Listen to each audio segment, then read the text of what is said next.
We are live, RTD Live Talk, late night talk show. Thought I would switch it up with a little bit of a different background this evening, and figure I would just open up the mic or open up the phone lines and just check in and see what's happening out here in everybody's world, because everybody's experiencing an adjustment to some capacity, and so I figure I would just check in and see what else is going on out here with everybody. So, with that being the case, welcome to this live stream this evening or morning, depending on where you're at. Thought I would throw the beach scene up in here, just make it something a little different. So let me check in via chat, and then we can just actually just go from there, see where it takes us this evening. Low blood pressure, Corpus Christi here. We got Riley T862 Nashville, low blood pressure. We got Jake. What else we got? Spirit King. What's up, Mike Nathaniel? So yeah, so what are some things that what are some adjustments? So let's talk about that. I'll open up and what are some adjustments everybody's making? And so I was watching not long ago a little church service, Wednesday night Bible study, and people were sending in their little, I guess, just sharing their story basically with the pastor or whatnot, and everyone was saying the adjustments they've had to make and feeling like they're in prison. Some people feel like they got more kids than they thought they ever had in one house, and so everyone has a different story. And so I'm curious to find out what are some different routines, what are some skills you're learning, what are some things that you're doing differently now that we're all having to make some adjustments. So with that being the case, I want to actually open up the phone lines and have you call in. And so if anybody want to share their story, got all this stuff going on. If anybody want to share their thoughts, feel free to call in. There's always all types of things, but I didn't want to just dive right into news stories this evening. I figure I would just, progress my way into it. So let me see in the chat room. Anybody want to share anything? We got Harry from NYC. So Harry, I'm curious to hear what's going on in NYC. Is it still as bad as the mainstream media would like for us to believe, or what? Let me know. Philman says, question, how long will the shutdown last? They said 18 months. What's your thoughts? Whew, okay. And so my personal opinion with the 18-month window, it's the establishment's predetermined time frame that they have established to finalize everything that they need to do in order to condition the public to the new norm that they want to set. And so everybody out there, Fauci, Gates, you name it, they've all talking about, we cannot get back to anything that resembles what we used to have 30 days ago until there's a, that V word. Everybody know what that V word is. And so they're trying to lay the foundation that there'll be no way of us actually being able to socialize again without that particular V word that I'm referring to. And so I think that 18-month window is just a window they want to condition us with, just the same way as President Trump referenced the, 15 days to slow down, then went to 30 days to slow down. And then with this push to reopen the economy up, I think that if they end up, when I was thinking, I was actually talking to my wife, and we were saying that if they open things up like they're doing down south, they possibly could be expecting a second wave of some kind to then force us all officially to go on a 90-day lockdown type of thing. So not sure, but we'll play with it. Hello, caller. What's your name? Where you calling from? This is Pat from Alabama. How you doing, Mike? I'm doing good, Pat from Alabama. How are you doing, my friend? What's on your mind? Well, me and Captain Jeff Morgan's been talking again. God help us. I've even written down some things here. Well, feel free to share. First thing I got written down is I'm mad as hell, and I ain't going to take this any longer. Okay. This ain't going to do it. Yeah. All the money is going to the big guys. Right. None of it's coming to the people that make the economy. The people buy 70% of our own economy. Yeah. We support ourselves. Right. But moving right along, like I said, I'm here to testify. Okay. Oh my goodness. If we had it's torches and fork time, pitchfork time. If we just had a target, yeah, You know, Yeah. we don't have anything to go at, man. But if we had a target, we'd come out with those pitchforks and torches because we're kind of mad. Yeah, I think the other thing. Yeah, go ahead. Wait 1 second. I'm testifying. Go brother. ahead. I have seen this show. Mm-hmm. You have seen this show 2 or 3 times. Yeah. How many times do we have to stand for a good screwing? Hang on, brother. Okay, hang on. I ain't through yet. Okay. Is trickle down has really bent the common man over the table. Yeah. To be kind. What happened to trickle up? And have we ever had trickle up before? I don't think I'm ready for you, Mike. I'm through testifying. Me and Captain Morgan have said what we need to say. Well, Pat, I appreciate you testifying this evening. And so trickle up, I don't think is trickle up is not something that I'm familiar with that terminology. And so it's always been designed. You're real familiar with trickle down. Yeah. So everything. So the labor comes from the bottom, and all the rewards and the fruit goes up. So trickle up as far as the business owners and all the people, as you mentioned, and you started off by saying all the funds are flowing to the entities, the big entities, and the driving force of the economy, which are the people. They're the ones getting stimulated with these small little, allowance checks or whatnot that will not be enough. So I think it's a part of the idea of breaking us down to our knees, of desperation, of being frustrated, depressed, and all that other stuff. And then whenever they roll out whatever, we'll be more susceptible to say, give it to us. We'll take it as long as I can get back to working and making money and eating and doing all the other stuff I'm used to doing. And that's why I think that 18-month window is what they would like for us to get used to. But there's more social unrest coming this spring because we got all the people protesting at the local capitals, especially here in Michigan and Lansing this past week. And so they're out there standing around, protesting, but the mainstream media is not covering it. So people are out there, expressing their opinion, but the media will not touch it. I know, like I said, it's pitchfork and torch time. We just need a target. Yeah. Well, hey, Pat, man, we'll stay in a loop and let me know what you see in your neck of the woods. And, we might have to go join some rallies or something like that and get something going. Maybe I won't have to testify next time. All right, my man. Be good. Bless you. Have fun. Yeah, have a good one. Bye. Oh, man. Pat, him and Captain Morgan. Oh, man, it's good to hear from you, Pat. We got Harry S88 says, getting better. People are ready to hit the streets. Yeah, and so that's another thing. I've heard in the alternative media realm a lot of gatherings. And so I think North Carolina not long ago had one. Of course, in Michigan, we had one where, I guess the people are approaching the governors and expressing their opinions about the lockdown being a little bit too severe. And I'm not sure how severe. I know California is extreme in a sense, but here in Michigan with the Whitmer extending things and talking about the need to probably prolong it beyond that, I guess, April 30th, May 1st, that deadline. So if that type of stuff kicks in, I think it will be very problematic for them to enforce the idea of staying at home, because apart from right now in Michigan, it's cold as I don't know what. That's why people stay in the house primarily. But I couldn't imagine being down south where the weather was good. I know for a fact I would be out myself, which I'm pretty much out already. That's the thing, like it's just nowhere to go. Like outside the essential places of like grocery stores and drive-through windows or whatnot at restaurants, there's just nothing open, so there's nowhere to go. So I would be open to going somewhere if it was somewhere to go. Digital Oil, $5. I appreciate that offer, my friend. It says crypto is not an investment. It is a step towards a trustless digital economy. Please have someone talk about that aspect. So I can definitely, tomorrow, I have a couple guests joining me.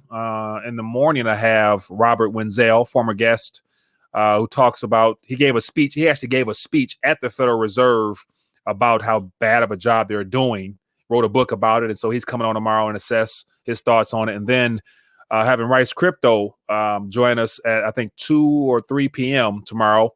and I'll definitely have him shine some light on the cryptocurrency side of things. So I appreciate that, and definitely tune in tomorrow and feel free to call in or in the chat, let us know whatever thoughts you might have, and I'll definitely touch on a lot of that stuff as well.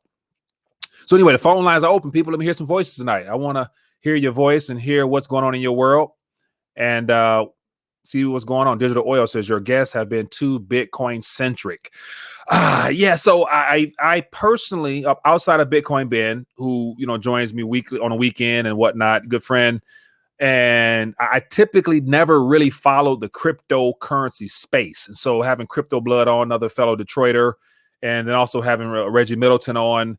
So those are the only real true, let me see, Frank Holmes a while back. So those are the only real cryptocurrency gentlemen that I've been in contact with, primarily just because the $3 thinking a dollar concept originated as a precious metals, gold, silver. That's like still my, that's my ideal location first. Start off with your weight, and everything on top of that is what you play with. So, and of course, Bitcoin being the first of its kind that we're used to now, that's pretty much that's where all the attention goes. So, but as I mentioned, there's a lot of other projects out there, but unless you actually reach into those communities, everyone has their favorite that they're preaching or pushing. And so I don't really know too many in other communities. Hello, caller. What's your name? Where are you calling from? This is Alan. This is actually Digital Oil. I decided to call. Digital Oil. I appreciate you for calling, my friend. So share some information as far as the economy, digital economy that you're referring to. Right. So the only thing I want people to understand is I know a lot of people that are outside of crypto, and I'll be the first one to tell you I'm not here to shill any specific coin. Right. But the concept I want people to understand is that crypto allows for a trustless economy. Bitcoin and what it can do is only really limited to peer-to-peer transactions. Right. Like I can send you money, but the way crypto is going to really change the game is when you can build an economy on top of it, an economy that doesn't have censorship, an economy that you don't need to trust someone. So you're talking about unique mechanisms like smart contracts, governance, oracles, things like that. And I think a lot of what I hear you talk about and the people that listen to you, it seems to me that really the next step is how do we get to a more fair economy that people can have that freedom to do what they want with their money.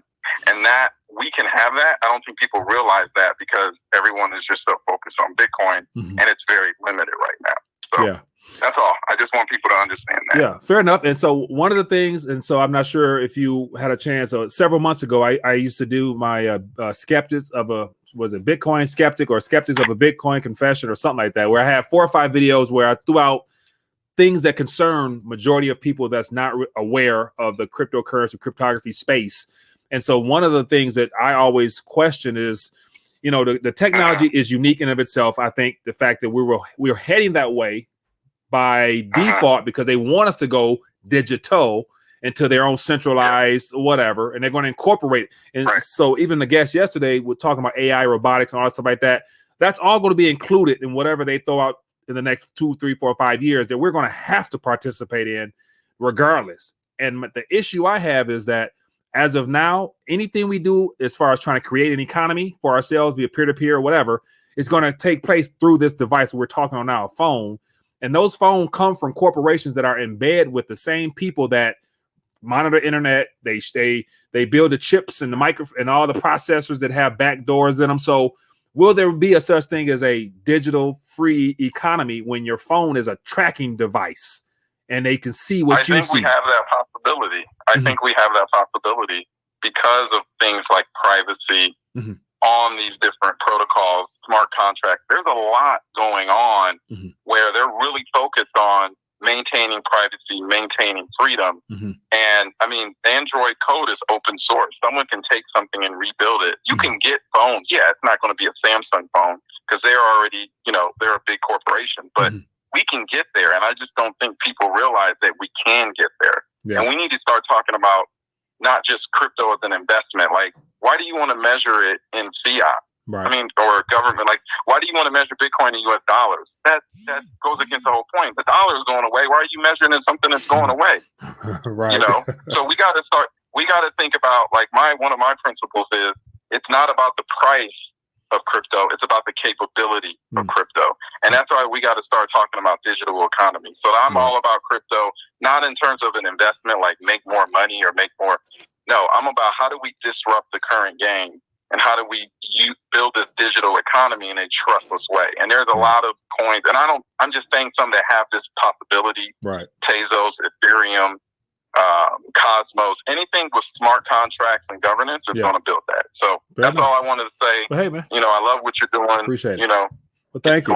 Yep. Definitely. I appreciate it. And definitely, I'm open for that discussion. And so I personally have been aware of the sector for quite some time now. So I never preach it, but I'm aware of it and I do play with it. So I just never go too far and say, do this, get this. And I think that's a little much for a lot of people who just want to focus on metal. So that's my primary focus, Riley. So, but thanks for calling in, man. Appreciate you.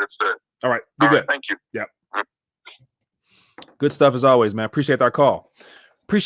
So, so that's one of the things that we will be definitely heading into. We're going to be heading into a solely digital economy, whether we want to or not. And those are awesome things I think we can actually probably expect a lot sooner than we would ever imagine. And so I imagine by this fall, it's definitely by 2021, we will have there'll be a whole game plan laid out as to what they want us to use, or they're going to narrow down the gateways in which we can conduct our financial affairs. And it's going to be solely digital, whether it be that new digital dollar, which I call the e-dollar, will probably be the next method or alternative version of another branch of a legal tender. While the Federal Reserve notes fade out, whether because of the inflationary stuff or by just decree because of them going to negative rates, and they start looking to tax cash to where people realize the extra cost the extra cost they'll have to pay in order to go to the bank to withdraw the cash, which is something that's very possible. So all things worthy of talking about. I missed our call. Give me a call back and I'll get you on here. And so Kevin says, Mike, is Karatbars the only gold and crypto ecosystem in place for honest people? Karatbars is the one that I'm aware of. I know there's a couple out there. You have, of course, Reggie Middleton's the V Gold, and then you have the DAI DGX has a gold redeemable token, and so there's a couple projects out there. But one of my biggest concerns is that when stuff truly hits the fan, as far as there being a breakdown in either logistics, the credit market, or whatever, I think it's going to be hard to really rely upon promises from corporations that it's supposed to be holding your metal. I just think there's going to be some trust issues where I wouldn't bank on all those companies being in existence any longer. Hello, caller. What's your name? Where you calling from? Hold on one second. Let me stop you on the other phone. Okay.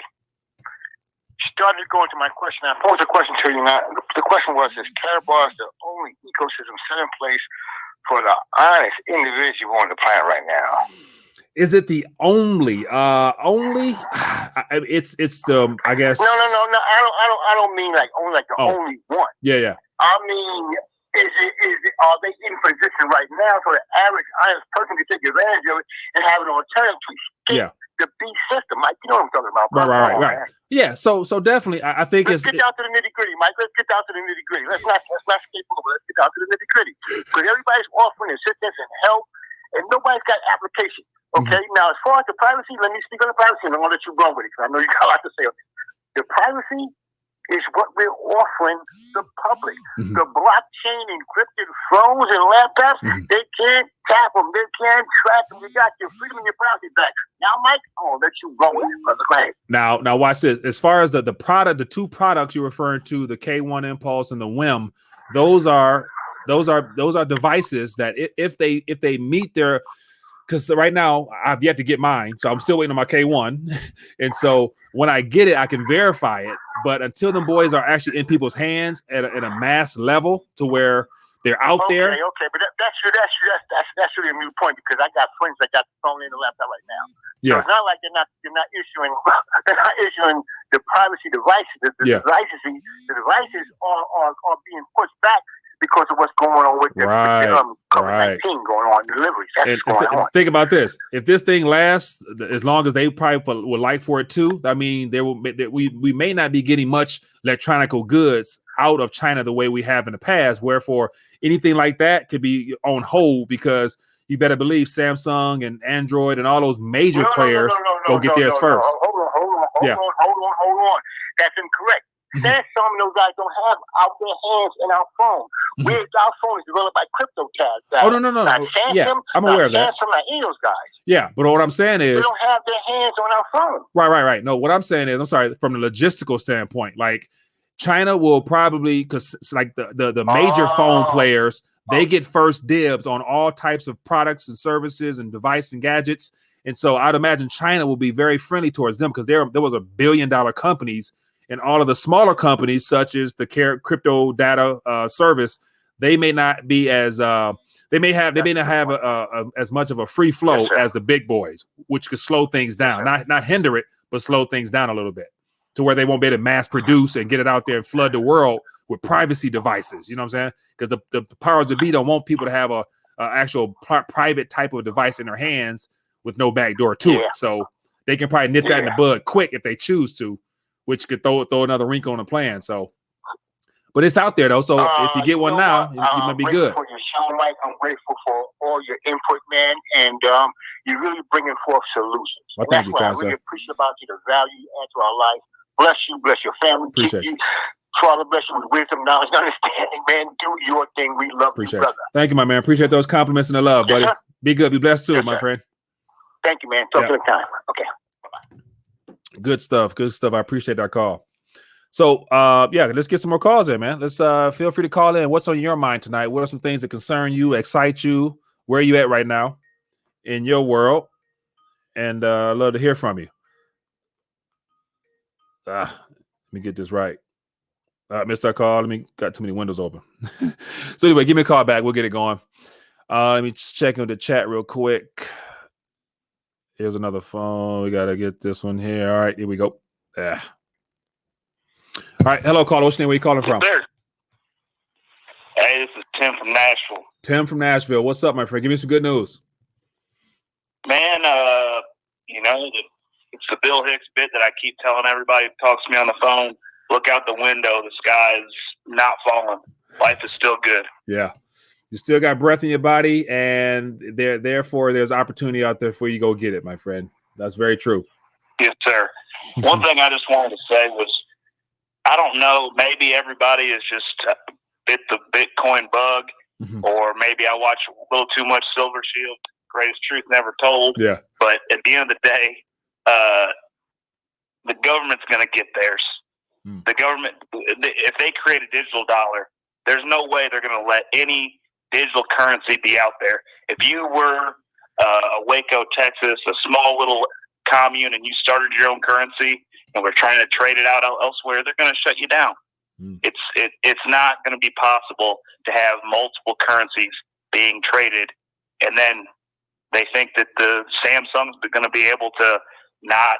It's just asinine for me to see that you can not have a digital technology that's out there that can't be traced by the government.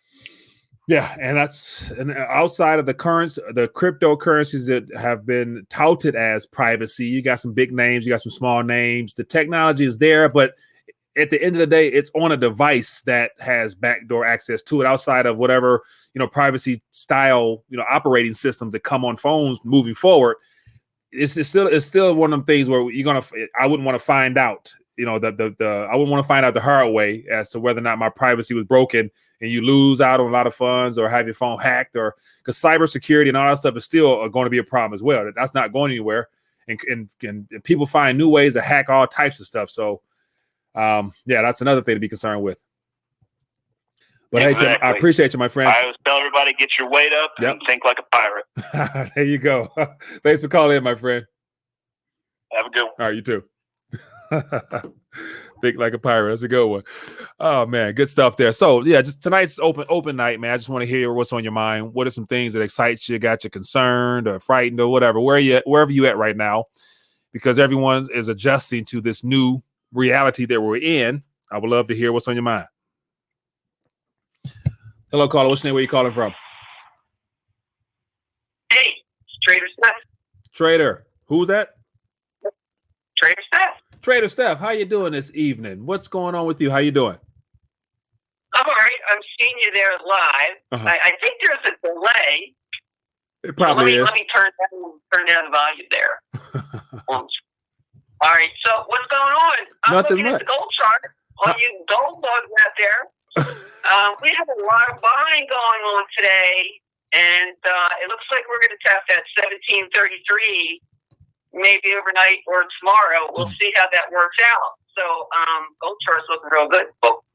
That is good. So what's up with silver? What's keeping silver? What's keeping silver at or beneath that 15? Was it 1550 or is it well beneath 16? What happened to that? Where's that 21 coming? Well, as your listeners probably know, silver also has its industrial demand and use too. And with the global economy and the crapper, base metals and the crapper, silver is being hit because of that. It's not doing what it does as far as a monetary metal, but eventually that is going to work itself out. Gold always takes the lead, then silver catches up and has a higher percentage gain than gold. So it's got to be a little bit patient here. It's the industrial demand hitting it. I know the silver folks don't want to hear that, but that's the truth. So just keep an eye on gold. See what gold does here, and the silver people will eventually be happy. Yeah. So the biggest thing right now is, and like I had Lynette Zhang on earlier, and basically the thing is, if you can get your hands on anything, regardless of the price or the premium, right now is the best time because next month or 2 months from now, it may not be guaranteed to be able to get what you want. So, pretty soon you won't be able to be picky with what you're able to get your hands on if you can. Yeah, the premiums are through the roof. If you didn't pick up what you wanted, I mean, look, when you go and you shop around most of the retail suppliers right now, what you're seeing is they've got some silver 1 ounce, but it'll be any year. So you really don't know what you're getting. It's not bright unsociated. You'll come up with some graded coins, and you're going to pay an even higher premium for that. Yeah. But, now the West Point Mint shut down too. So there are definitely supply chain issues that are going to be going on for a while, and now it's fed over into the mining operations. Yeah. And are not like flipping a switch. You just can't put them into maintenance and then flip the switch back on. So there's a lot of supply chain issues that continue, and that's going to play. Yeah. Now let me ask you a question. Give us your rundown on the oil situation. Is this right here the beginning of the end, or is it going to bounce back and it's going to be like it never happened before, or what are you expecting with the oil situation? That's a real good question. And as you know, it was all paper contracts and futures related because there was nowhere to dump the oil down in Cushing, and it was more so than dumping to WTI, the West Texas Intermediate. What's going on in the United States. So when you look at some of the ETF retail level, investments that people have access to, like the USO, now that's having a problem, and they're halting and they're moving their primary investments over to like May and June, July, or August contracts, so the USO can still trade. So look, the whole oil sector is a mess, and that is not going to resolve itself until demand picks back up. So expect more fireworks in the very near future, is my suspicion. Yeah, well, so demand may not be picking up anytime soon if we can't leave the house. So, good luck. We'll see. It's going to be a lot more fireworks, as you mentioned, coming soon, coming to a country near you. But it's good to hear your voice, and definitely hopefully see you this weekend on the Wise Talk chat if you're available. So definitely thanks for calling in. Yep, I'll see you Saturday. All right, be good. Yep, bye.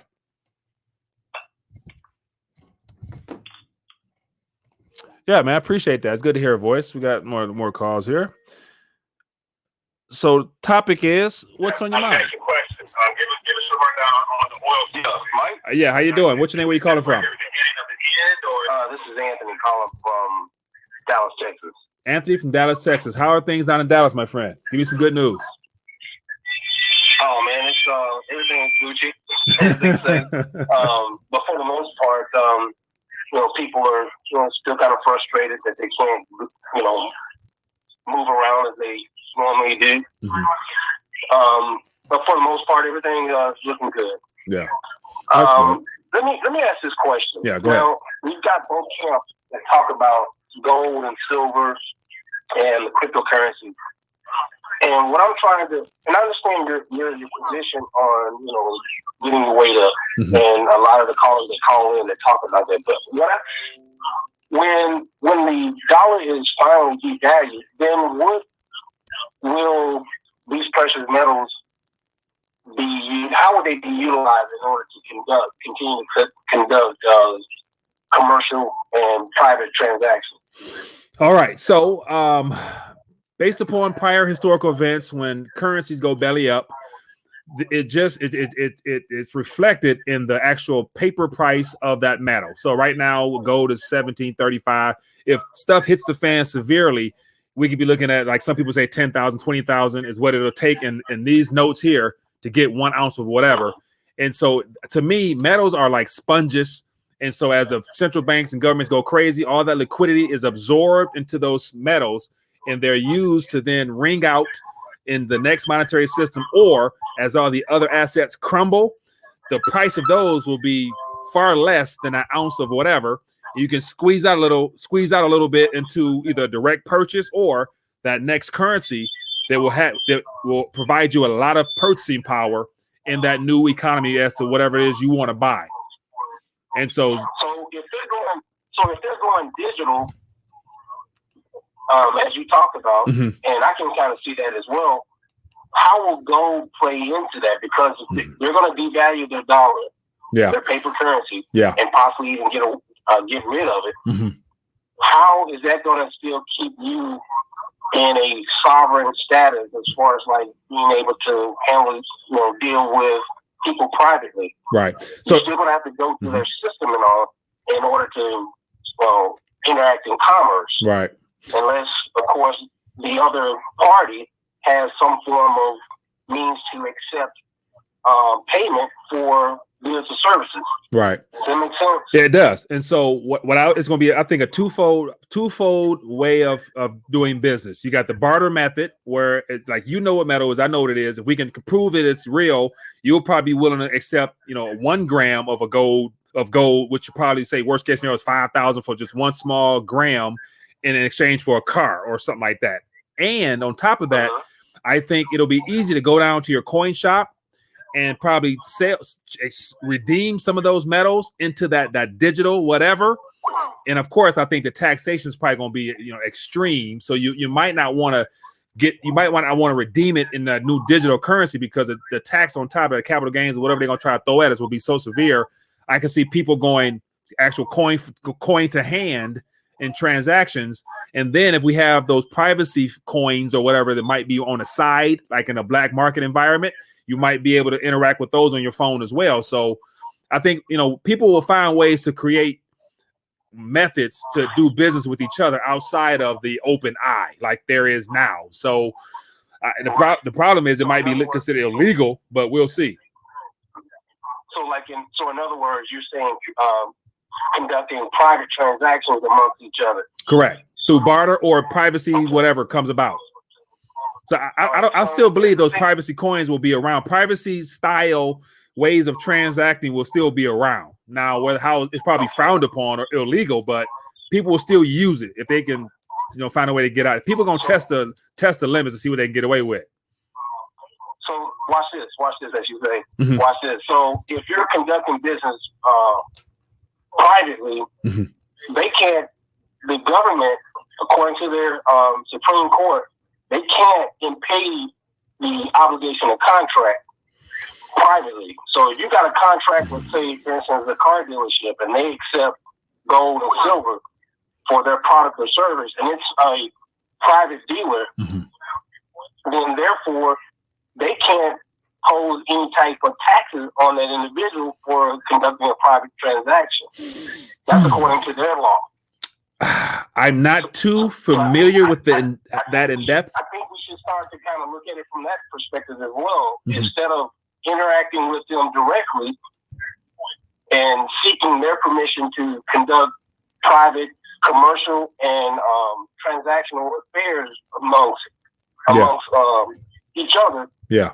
I think we should move towards that in regards to utilizing gold and silver. And then I like what you had mentioned about utilizing digital transactions where we don't have to utilize their or contract with them to utilize their service.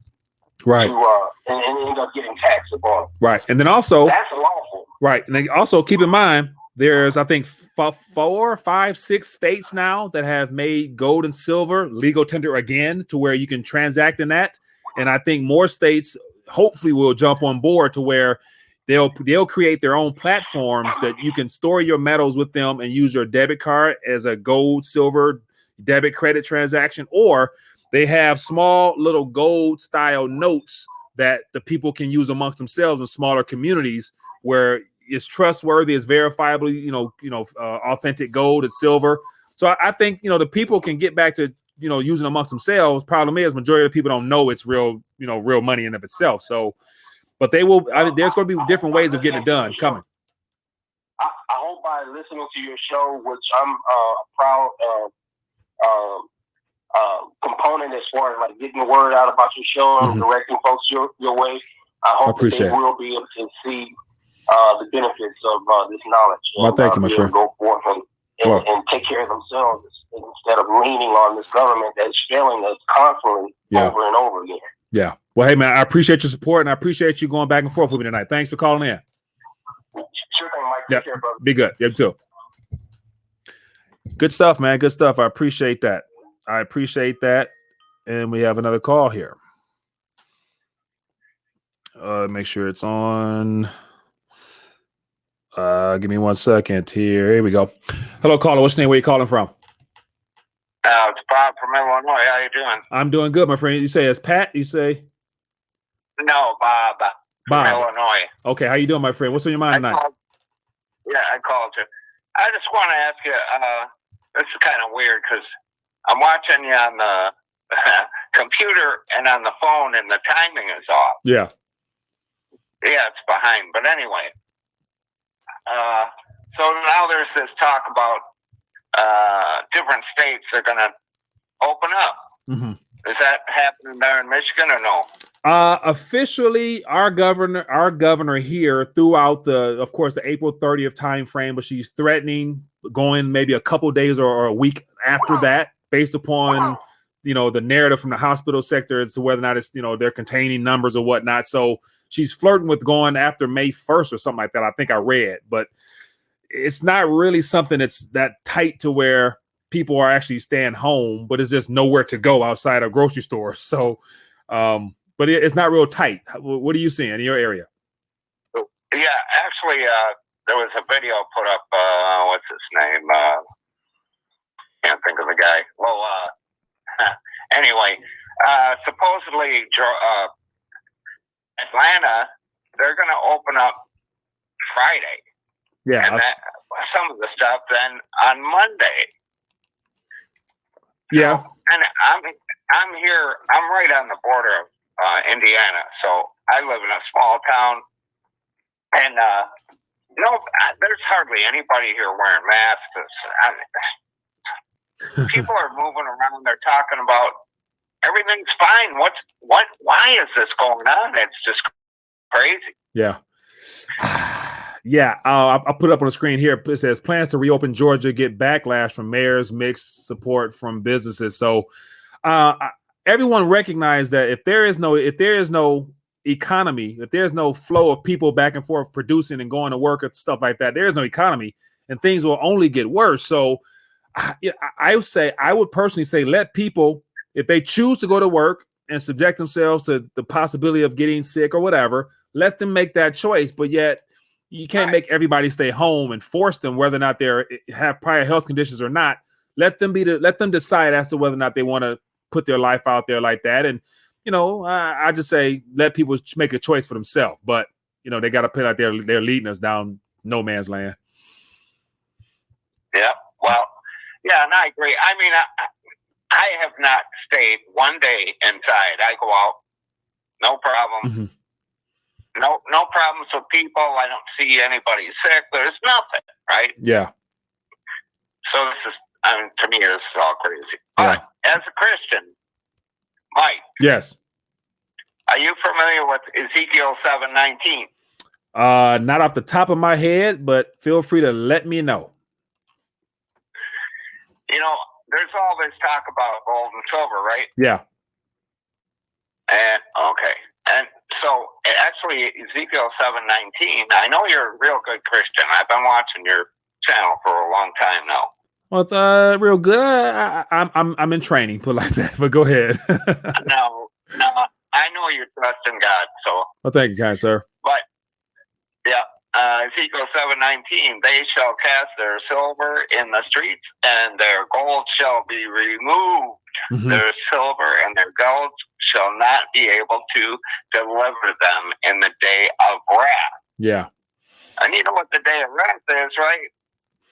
The day of wrath, biblically speaking, like, so right now, the day of wrath, I'm not personally seeing that in end of, like, the pure end of day times where the 7 vials are unleashed and, you know, the death angel. No, so yeah. No, back up. Let me back up here. Yeah.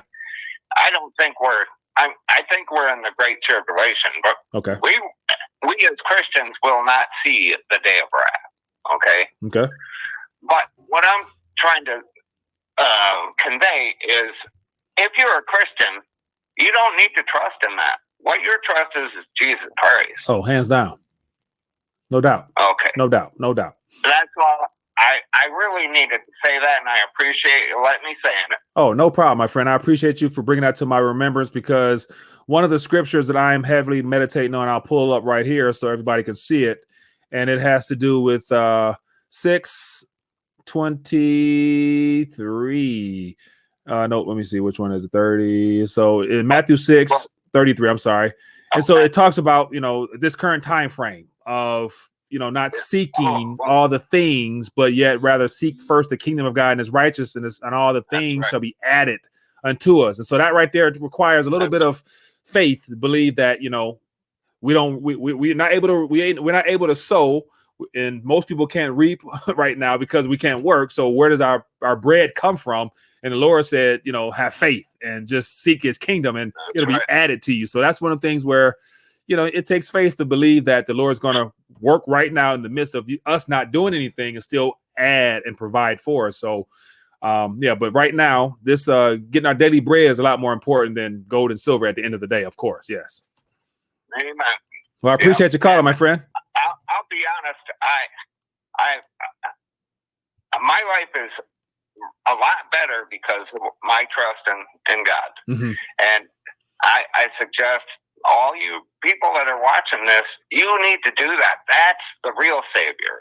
The money, the whatever, isn't going to do it. Yeah, definitely. It's just a tool to be used for our enjoyment while in these bodies on this planet. And so it's not the beginning or the end, because you can't take it with you. So, but yet it is meant to accomplish some things for the kingdom of God. And that's where I think, you know, for the believers, that's what it's for. But for those that don't believe, then it might be their God. So, but that's everyone. Hopefully they'll have their awakening moment for themselves and come to the truth, whatever their version of truth is. But hey, man, I appreciate you calling in. Thank you for calling and bringing that scripture to us this night. Thank you. Appreciate you. Thank you very much for your show. I think you do a great job. Well, thank you, kind sir. I appreciate your support. Thank you. All right. All right. Be good. Bye.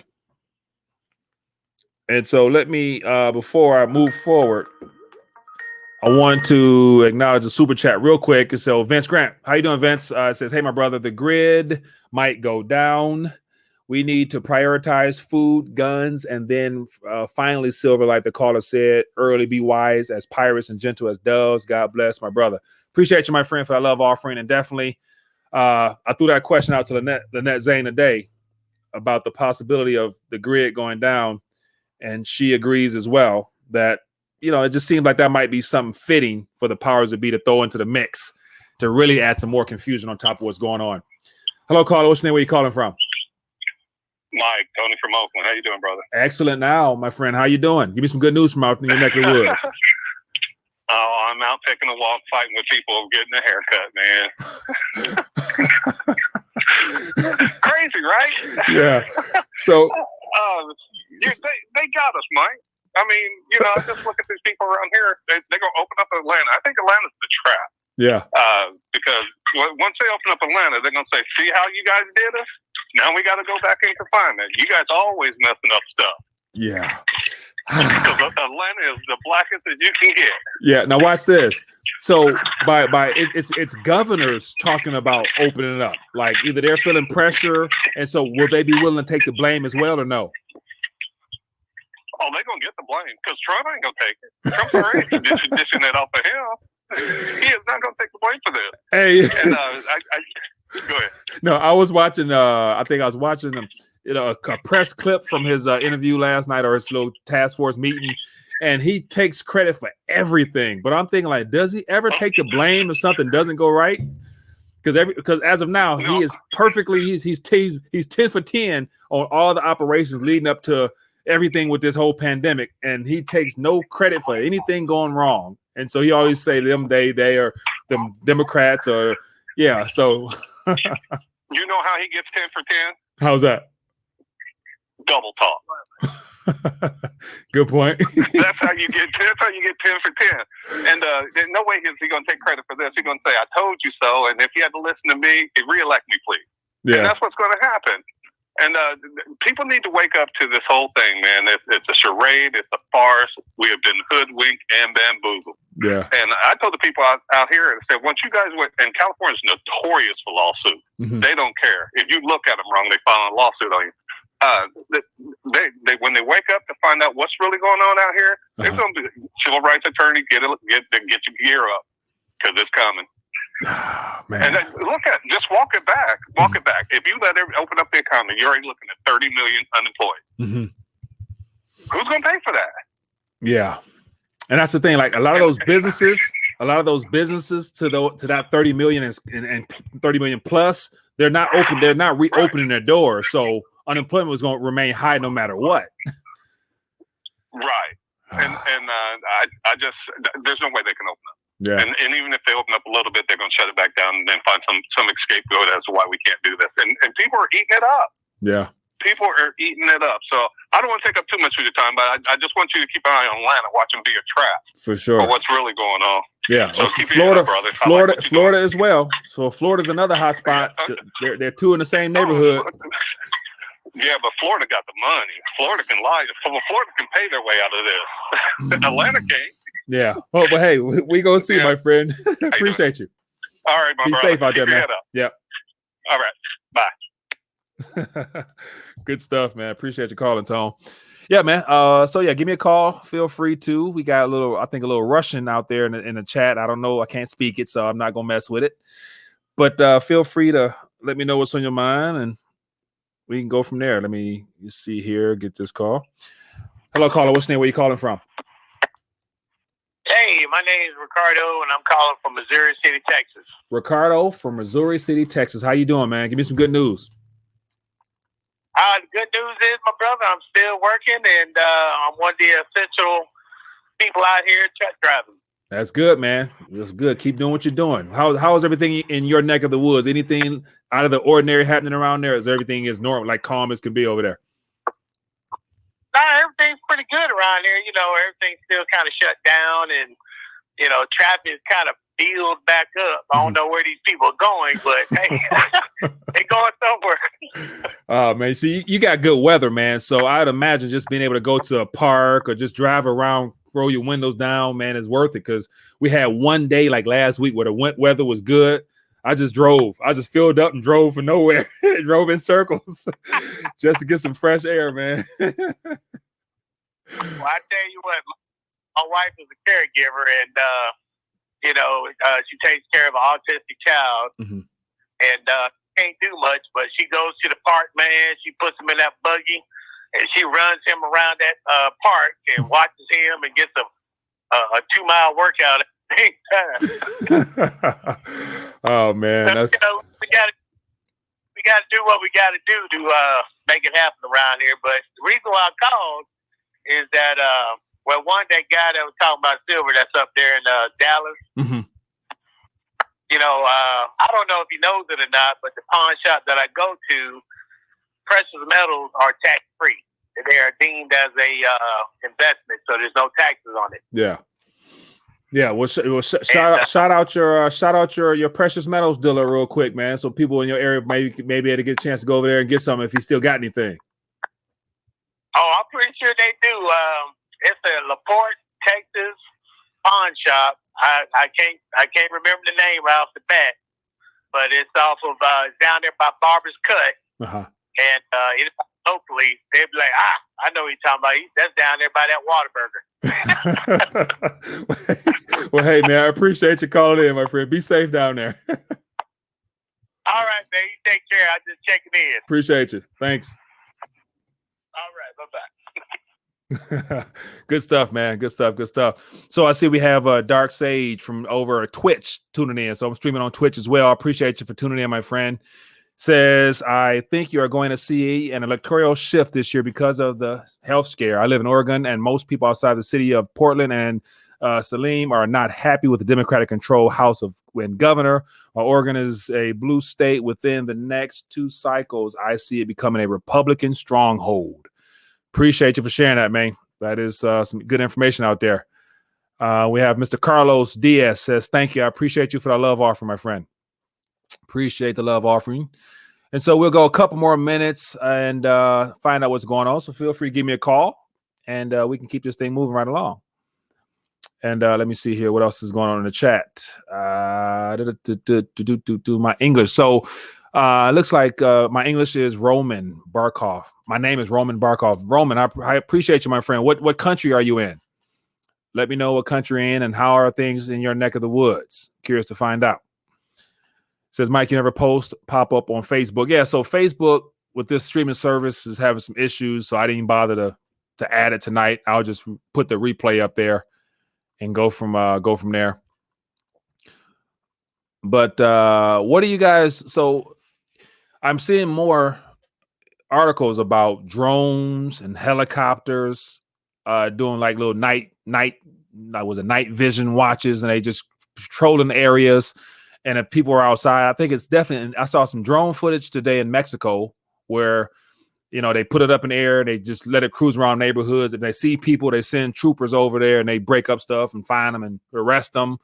And then I see in Australia, like at nighttime, they got the helicopter patrolling certain areas with the night vision, and they saw people sitting on their roof, 3 or 4 people together, and they swarmed the police car, swarmed the apartment building, and all types of stuff. So we are approaching a surveillance state, and that stuff is coming if it's not already out there in full force, and that's going to be problematic because once they put that out there, they're not going to stop it. Hello, caller. What's your name? Where you calling from? Hey, Mike. What's up, man? It's Nathaniel from New York City. Nathaniel from New York City, my friend. How are you doing, boss? Hanging in there, man. I just want to talk to you about, like, what do you think the perception of money moving to, like, a centralized currency, like a decentralized digital currency, what does that do to the perception of, like, the humans to the money, like how we look at money and how we spend it? You know what I mean? Yeah. Because like you could feel when you losing money. Like, let's say if you go to the casino, you're gambling, you got less dollars when you lose it in your pocket. But like if you swiping a card, it's like it's almost automatic. Like like you don't think about it. Yeah, that's a good point. That's a good point. Good question. Because I know for sure, the currency as we know it, whether it be the paper units or just looking at digits on a screen saying you got X amount or you don't have X amounts, triggers an emotion. And so how will we adjust to that new feeling or whatnot? I'm not sure. I think it's going to take some time for people that only use paper currency primarily. A lot of people are unbanked, meaning they use the checks and they use cash. So it's going to be a nice adjustment for people being used to using their phone and then learning how to use an app and using QR codes to scan stuff, or just tapping your phone against the register and tap. And so I think it's going to be an adjustment, but yet still looking at that screen or whatever to say you have this or you don't have that will still trigger those same emotions. It's just be in a different form because, think about the feeling you get when you look at it and you thought you had X amount in there, but the government went in and automatically removed some for you. and think about that feeling of like you just got robbed. Like, but there's nothing you can do about it because all it is digits on your screen. So that's going to trigger a whole nother sense of rage of like, I just got robbed and I didn't even do nothing. So that's all baked into the cake, I think. Yeah, it's weird, man. It's weird when you think about it. And also what I want to mention is, like, are you familiar with the history of a credit card? Like how the credit card came about? Yes, no. I think it was wasn't it just the Discover card or like a 1960 something? Either. I'm asking because it's like we talk about currency, like, you know, when this digital currency transition happens, like, you know, cash will go away like overnight. You know what I mean? Yeah. And I don't think it's going to happen overnight as far as like cash going away right away, even if we do make the transition into a digital, like a Fed coin or, you know, like with China with DCEP and stuff like that. So, I think it's going to be some time. I would think that, you know, when a person started to, you know, like a credit card, they thought that cash was going to go away and everybody's going to use the credit card. But that wasn't the case because cash is still around, and you have Visa card, MasterCard, Discovery card. So all these things could coexist at the same time as well. Yeah. Now, as you're speaking, I pulled up, just typed in, you know, evolution of a credit card. And so the American Express is formed, and says in 1850, American Express, I think it was like a travel service or something like that, started. And then from there, it went on charge coins. And then we got, so here's a little bit of a timeline here. There's a good infographic out there to give us more details. But American Express was the first one, and I'm trying to find the actual year outside of the digital stuff. But it says Bank of America was first out of the gate, 1958, mailing unsolicited Bank Americard credit cards to the select California market. So 1958 was the Bank of America card. So it's been around for a while. So yeah, digits in the paper. See, I think 70 years. Yeah, I think with the paper currency, because of this current situation we're in, more people are afraid of the unknown. So just out of precaution, they were like, I'd rather just not use paper at all, and I'll stick with just tapping my card or stick it in the slot and pulling it out. And so out of precautionary measure, I think people will choose to opt out of cash moving forward, especially the older population that may have prior health conditions. They may say, "Know what? I'm not going to take the risk. I'll just use cashless and I'll go digital solely." So I think a lot of people might give it up with no problem. Definitely not using it. Yeah. Young people are definitely not using it because, you know, everything moves towards efficiency. Yeah. You know, as far as like with robotics and, you know, computers and stuff like that. Yeah. So, you got Venmo, Cash App. When I was in school, it was sold to me as technology is inherently deflationary. So therefore, you know, it's there for you to concentrate on, you know, your leisure and family and stuff like that. And then, you know, like the more complex tasks, then that would be left to the humans. But the more mundane, simple tasks would be left to a robot or artificial intelligence. Yeah. Therefore, you can enjoy your life a little bit more. But there's trade-offs to that, you know what I mean? And they don't really talk about it that much. Yeah. Everything is good. But, you know, I use the analogy like with a fork. You can use the fork to nourish yourself, or you can use it as a weapon. There's good side and the bad. There's two sides to the coin, you know? Yeah, good point, man. Well, hey, man, I appreciate you calling in and be blessed. How are things out? So are things still as chaotic as they were, I think, a couple weeks ago when we talked out in your neck of the woods? Yeah, New York City. You know what? With the media, it's kind of crazy because you see a lot of negative stuff on the media. And like people dying all the time and death rates and this, but they never tell you who recovered. Yeah. And how many people recovered out of the people that were infected. So it's all bad. And I have a friend that actually, like in New York City, they actually started paying people to work at the funeral homes and hospitals to pick up bodies and transport them to the funeral homes and stuff like that. And I have a friend that does that. And he's telling me when he goes to these hospitals, like he's like not seeing a lot of people there. He's not seeing the you know, like the clogged up hospitals, like how they talk about how people were coming in there infected and stuff like that. Yeah. And he is saying that the funeral homes are busy though. Yeah. They are busy, but it's weird. I don't know. Yeah. And he showed me a video when he tried to videotape, because what happened was he pulled into the hospital with his van to pick up a body, and the tent had fell down on his van, so he was recording it, and the security came over and was like, "Oh, why are you recording? You can't record," and this, that, and the third. He's like, "What do you mean I can't record?" He's like, "I'm just trying to, record the damage that the tent did to my van." Yeah. And it was like, I seen the video, and they were like, "Who are you with?" And they was questioning him a lot. It was weird, but it's just, I don't know. I just I try to abide by the protocol of wearing a mask, and I try not to go out too much. But at the same time, it's like I was just out on the road today, and it was a lot of traffic. People starting to get restless out here. Yeah. With the stay-at-home order. So. Yeah. Wait till the weather breaks, man. Because I know it's probably cold there too, like it is here. So wait till it gets warm, man. It's gonna be 50-something degrees today. So yeah. When the weather gets warm, it's gonna be harder for the authorities to keep order, man. Yeah. That's what I think the breaking point is. Right. And with the also what's keeping people in the line is the fact that they didn't go hungry yet. Yeah. When you're hungry, you know how cranky you are when you don't eat. Yeah, that's your animal instincts kicking in. Yeah.